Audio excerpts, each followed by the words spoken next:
Bienvenidos a Aprende con un café. Hoy, con una taza en mano, abordaremos uno de los conflictos más complejos y duraderos del mundo, la historia de Palestina e Israel. ¿Cómo empezó este conflicto? ¿Por qué sigue sin resolverse? Vamos a repasar su origen y las claves para entenderlo hoy. Identidades, promesas rotas y aspiraciones nacionales han marcado más de un siglo de historia en esta región. Un lugar sagrado para el judaísmo, el islam y el cristianismo. Esta superposición de reclamaciones es el núcleo de la disputa. Nuestro objetivo: ofrecerte un resumen riguroso y accesible para comprender por qué la paz parece tan lejana. El Imperio Otomano, que había controlado la región de Palestina durante 400 años, se desmoronó tras la Primera Guerra Mundial. Gran Bretaña recibió de la Sociedad de Naciones el mandato para administrar este territorio. Fue un periodo crucial entre 1920 y 1948, en el que se sentaron las bases de la disputa futura. Por un lado, la Declaración Balfour de 1917 expresó apoyo al establecimiento de un hogar nacional para el pueblo judío en Palestina. Al mismo tiempo, los británicos hicieron promesas a líderes árabes que esperaban un gran Estado árabe independiente que incluía Palestina. La inmigración judía se aceleró especialmente en los años 30, con judíos huyendo de la persecución en Europa. Compraron tierras y establecieron instituciones propias, kibutzim, escuelas y hospitales. La población árabe local, que constituía la mayoría, veía con alarma la llegada de inmigrantes y temía la pérdida de su tierra y derechos políticos. La tensión creció hasta la Gran Revuelta Árabe, 1936-39, duramente reprimida por las autoridades británicas, debilitando la sociedad palestina y su liderazgo en vísperas de acontecimientos decisivos. Agotada por la Segunda Guerra Mundial y sin poder controlar la violencia, Gran Bretaña consideró su mandato insostenible y llevó el problema a la ONU. La ONU debía decidir el futuro de una tierra reclamada por dos pueblos. La propuesta de partición sería el detonante de una nueva fase de la historia regional. La ONU aprobó en noviembre de 1947 la Resolución 181, el plan de partición, que proponía dividir el mandato británico en dos estados. La comunidad judía, vía la Agencia Judía, aceptó el plan, no sin debates internos. Los líderes árabes y la población palestina lo rechazaron, considerándolo una imposición. Los árabes eran aproximadamente 2/3 de la población, pero el plan les asignaba menos de la mitad del territorio. Esto alimentó la percepción de injusticia. 14 de mayo de 1948, David Ben Gurión proclamó la creación del Estado de Israel. Para muchos judíos fue júbilo. Para los palestinos y los estados árabes fue una declaración de guerra. Egipto, Jordania, Siria, Líbano, Irak. Al día siguiente invadieron ejércitos árabes. Comenzaba la Primera Guerra Árabe-Israelí, Guerra de la Independencia Nakba. A pesar de la superioridad numérica árabe, las fuerzas israelíes, mejor organizadas, resistieron y ampliaron su territorio. El Estado árabe palestino previsto nunca llegó a existir. La Franja de Gaza quedó bajo administración egipcia y Cisjordania, y Jerusalén Este fueron anexionadas por Jordania. El mapa había cambiado para siempre. La guerra dejó un balance humano y territorial que marcaría la política regional durante décadas. La guerra de 1948 provocó una de las mayores crisis de refugiados del siglo XX. Este éxodo masivo es lo que los palestinos denominan la Nakba, catástrofe. Más de 700.000 árabes palestinos huyeron o fueron expulsados.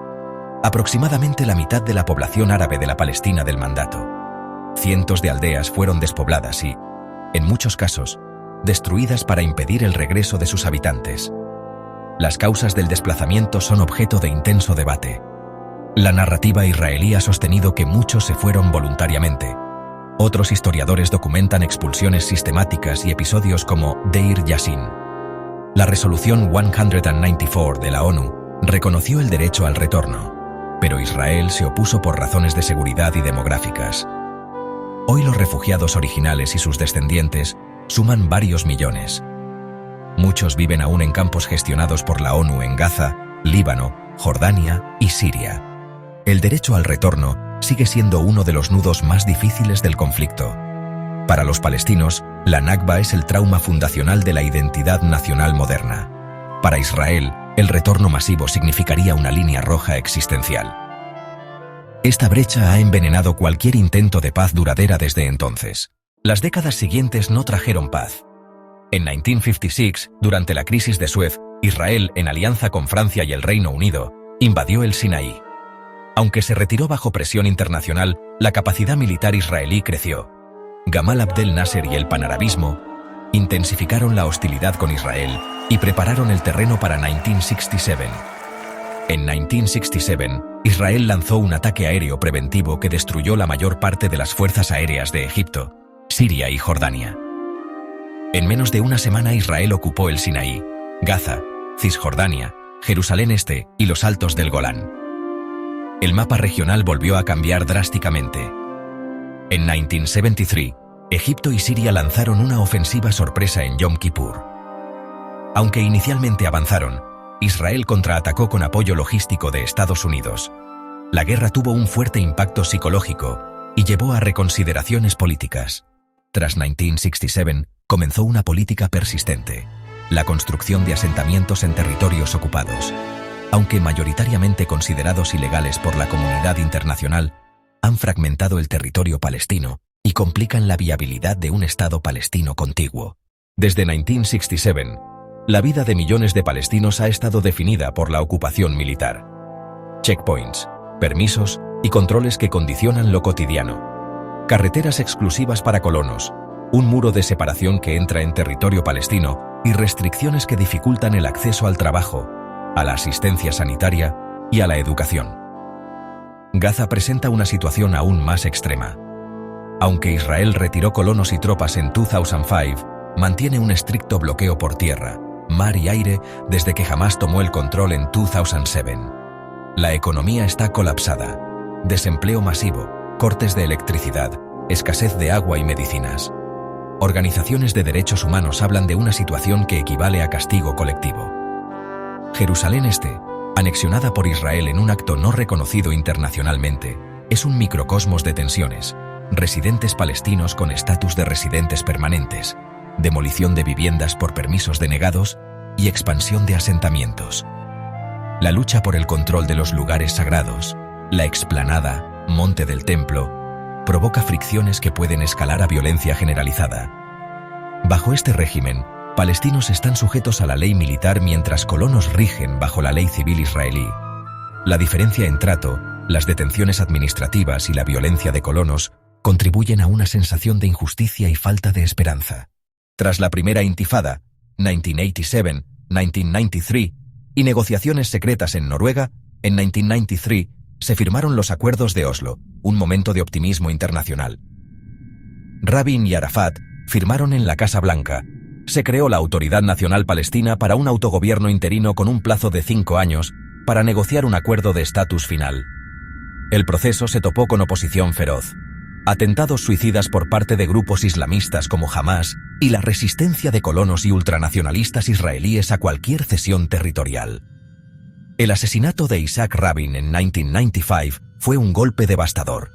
Su sucesor puso mayor escepticismo hacia Oslo y la dinámica se deterioró. Las negociaciones de 2000 fracasaron. La visita de Ariel Sharon a la explanada fue vista como provocación y desató la segunda intifada, más violenta y militarizada, con miles de muertos y una pérdida de confianza generalizada. La respuesta incluyó incursiones, la construcción del muro y una situación humanitaria agravada. Oslo quedó enterrado bajo los escombros de la violencia y la desconfianza mutua. A día de hoy, 1 de septiembre de 2025, la solución de 2 estados parece más lejana. La expansión continua de asentamientos y la fragmentación del territorio socavan la viabilidad de un Estado palestino contiguo.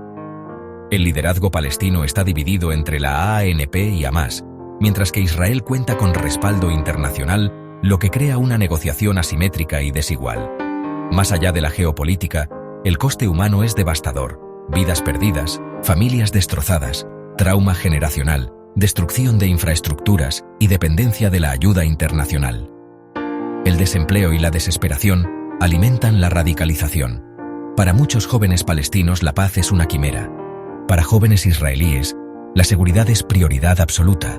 La esperanza, quizás, resida en la sociedad civil, activistas y ONGs, que promueven el diálogo, proyectos conjuntos y pequeñas iniciativas de convivencia. Si te gustó el vídeo, dale like, suscríbete y activa la campanita para no perderte nada. Hasta la próxima.